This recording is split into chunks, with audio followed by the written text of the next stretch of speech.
আলাইকুম, welcome to my another new blog. আশা করছি সবাই অনেক ভালো আছেন। আমি আল্লাহর রহমতে অনেক ভালো আছি। তো বরাবরের মতো আজকেও আরেকটি নতুন ভিডিও নিয়ে চলে আসলাম। এই তো কি করছি না করছি তাই নিয়ে আপনাদের সাথে আমার গল্প।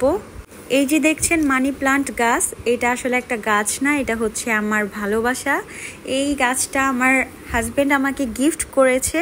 আমি গাছ লাগাতে অনেক পছন্দ করি, তার জন্য তার অফিসে অনেক সুন্দর সুন্দর মানি প্লান্ট গাছ বড় হয়েছে, তো সেখান থেকে সে এনে আমাকে দিল।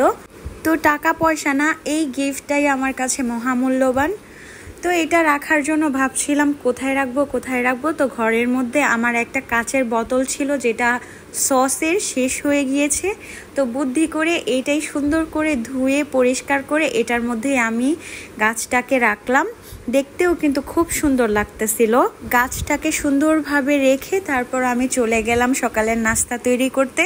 আজকে আমি একাই নাস্তা করব, কারণ আমার হাজব্যান্ড অফিসে চলে গিয়েছে। আর এই তো নতুন একটা রেসিপি আমি তৈরি করলাম। এটা আমি প্রথমবারের মতন বানিয়েছি, তো এটা আপনাদের সাথে শেয়ার করলাম। প্রতিদিন সকালবেলা একরকম নাস্তা করতে একদমই আমার ভালো লাগে না, আমার নতুন নতুন খাবার খেতে অনেক ভালো লাগে। পরোটা দিয়ে ডিম ভাজিটা তো আমরা প্রায় সবাই খেয়েছি, কিন্তু আজকের এই ডিম পরোটার রেসিপিটা কিন্তু জাস্ট ওয়াও। আমি খেয়ে তো পুরা ফিদা হয়ে গিয়েছি। সস দিয়ে খেতে খুবই ভালো লেগেছে, উপর দিয়ে একদম ক্রিস্পি আর ভিতরে ডিম ভাজা।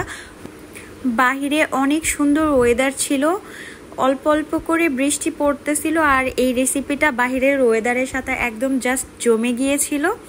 তো সকালবেলার খাওয়া দাওয়া শেষ করে আমি চলে গেলাম দুপুরের রান্নাবান্নায়। আর এই ছোট মাছগুলো কিন্তু আমার পছন্দের মাছ। এই মাছটার নাম কি বলতে পারেন? এটা আপনারা আমাকে কমেন্টে জানিয়ে দিন।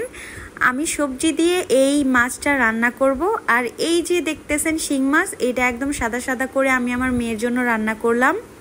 ব্যস্ততম এই সারা দিনটা কিন্তু আমার কাছে খুবই ভালো লাগে, কারণ রান্না বান্না ঘরের কাজ করতে আমার মোটেও খারাপ লাগে না। এগুলো আমি খুবই আনন্দের সহিত করে থাকি যদি আমার শরীরটা ভালো থাকে।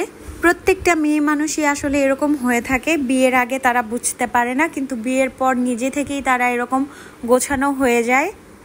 প্রত্যেকটা মেয়ে মানুষই তার মায়ের বাসায় থাকতে রানীর মতন থাকে, কিন্তু বিয়ের পর তাকে কাজ করতেই হয়। বরাবরের মতো একটি কথাই বলবো, আমার ভিডিওগুলো যদি আপনাদের ভালো লেগে থাকে তাহলে অবশ্যই লাইক, কমেন্ট এবং শেয়ার করে আমার পাশে থাকবেন। সো আজকের জন্য এতটুকুই। সবাই ভালো থাকবেন, সুস্থ থাকবেন। আল্লাহ হাফিজ।